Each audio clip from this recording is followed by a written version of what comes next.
What would your life look like if fear didn't hold you back? On today's walk, we're going to reflect on 2 Timothy chapter 1, verses 6 to 9. This is a passage about courage, calling, and not being ashamed of the gospel. Paul wrote this letter to Timothy from a Roman prison, and he knew his execution was near. This is his last letter to Timothy, who he calls his beloved son in faith. Now, at the time, Christians are facing persecution, and many of them are staying quiet.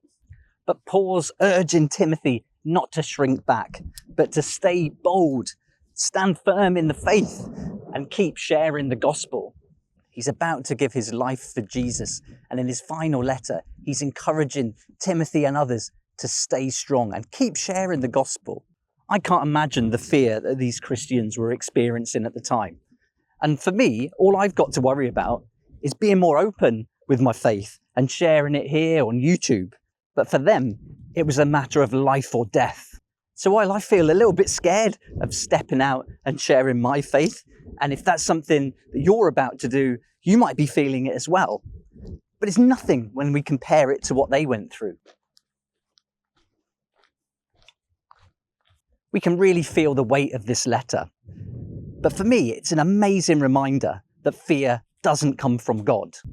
Instead, as it says in verse 7, God gives us the power to speak, the love to guide our words, and a sound mind to keep us grounded. Now, while we may still feel that fear and still be a bit scared to speak out sometimes, we've just got to remember that that fear isn't from him, and he gives us so much more. This passage feels so real to me today. And you know, if Paul can write such an encouraging letter from prison when he's about to be executed, then the least I can do is speak boldly about my faith. I can share my testimony with others. And if someone asks me a question, I can do my best to answer it. If you haven't shared your testimony yet, I can definitely encourage you to do it. And if you want to read mine in full, I've put it on my website. There's a link in the description down below.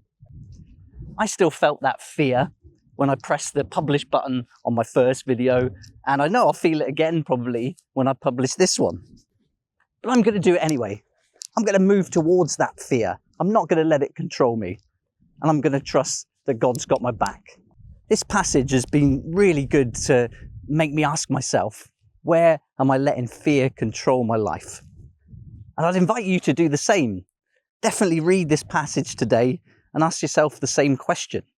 Is fear controlling you? And if it is, what can you do about it? The first thing we can all do is pray on it.